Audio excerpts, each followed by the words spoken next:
Hi, this will be a quickie, I hope, little addendum to what's in the text. The book has been referring to schedules of reinforcement. Some would say partial schedules of reinforcement.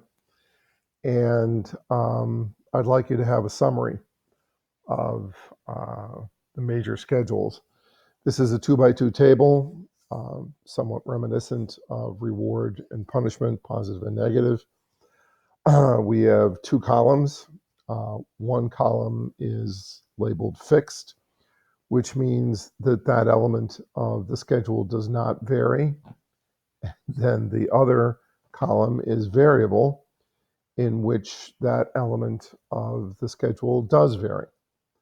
And then we have two rows, interval, really time interval. But if you call these schedules time schedules, that's functionally different. You should never do it. So use the term interval. So the first row is interval. The second row is ratio. Ratio is number of responses. Interval is interval of time. And now we can do the 2 by 2. Now I put FI, F fixed because it's in the left column, I interval because it's a time interval in the upper left-hand corner because that's actually the first schedule of positive reinforcement, or yes, first partial reinforcement schedule of positive reinforcement ever studied, ever invented. And it shouldn't surprise you that this was invented by B.F. Skinner. It may surprise you that it was invented by B.F. Skinner because he's a human and he's lazy.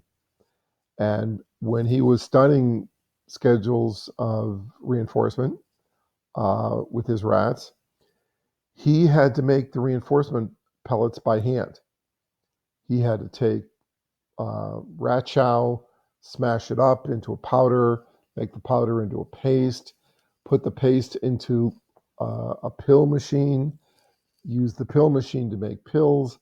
They would come out of the pill machine, they'd be wet, they'd have to be dried, and only after they were dried could they be put in his feeders and used for his research.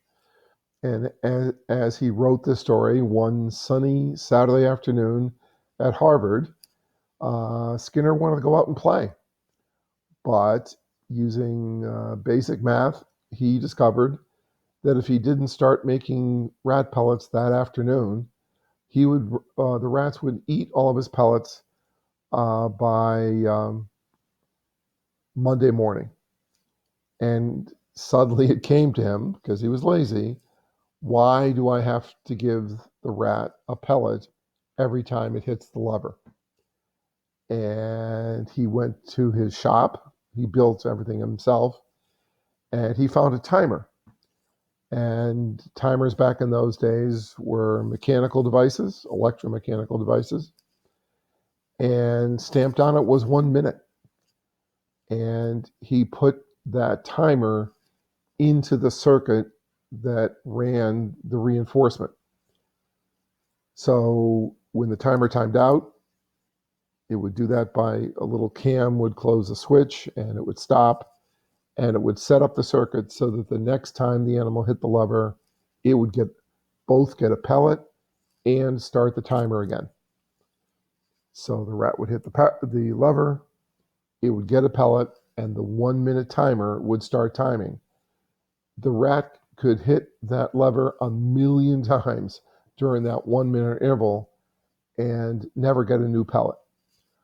But at the end of the minute, the cam would close the switch, the timer would stop, it would connect the lever to the feeder again, and then it would get a pellet and start the next interval. So the fixed interval schedule of partial reinforcement was the first schedule ever invented by B.F. Skinner, largely by accident and convenience. And so that's an FI 1 minute, fixed interval 1 minute. and it's fixed. It never varies. It's 1 minute. So it's a fixed interval 1 minute. That schedule is not used very much in research in psychopharmacology, but the schedule below it, the fixed because it's in the fixed column, ratio because it's in the ratio column, that's used a lot. And we've discussed that already, and we will do it again. So what's an FR? You have to do the response a fixed number of times to get your pellet. And what's the lowest fixed number of times you can have? 1. Now that's not a partial reinforcement schedule. You're reinforced every time. That's an FR1. And as the book, the book didn't point that out, but the book mentions CRF, continuous reinforcement. So continuous reinforcement is FR1, and that's a very rich schedule. And you can put the animal on a fixed ratio 2 or 3 or 4, up to very high numbers. And as the book points out, this schedule is used quite a bit in research on addiction. And sometimes they titrate up the ratio until the animal just won't do it anymore. And you find the breaking point for that reinforcer on a fixed ratio schedule. Okay, so those are the fixeds. On the variable side, you can have a VI 1 minute. If it were every minute, it would be an FI. But if it averaged to a minute, it would be a VI. And those schedules exist. VI 1 minute, VI 10 seconds, VI 1 hour. You can, dial your VI. Those are used in research a fair amount. Now, the VR is not used in research a lot. I did this when I was you. It's very relevant to real life, variable ratio. You can't have a variable ratio 1 because 1 doesn't vary. You could have a variable ratio 2 or 10 or 20. I used to use a VR 50. Variable ratios are extremely relevant to animal and human behavior. It's hunting, it's gathering, it's fishing, it's dating, it's science, it's to some extent some elements of sports. And very relevant to society is its gambling. And variable ratio schedules we are really good at.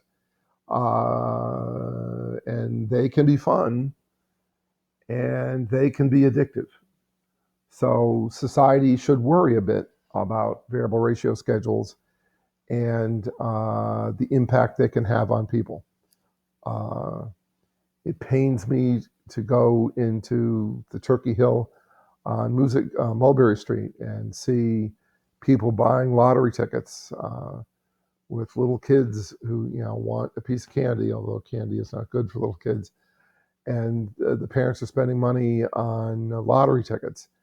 That's a variable ratio schedule. And the schedule is set so that the usually poor people who play that kind of lottery, they lose money. It's a regressive tax. You're not going to find wealthy people buying a lot of lottery tickets.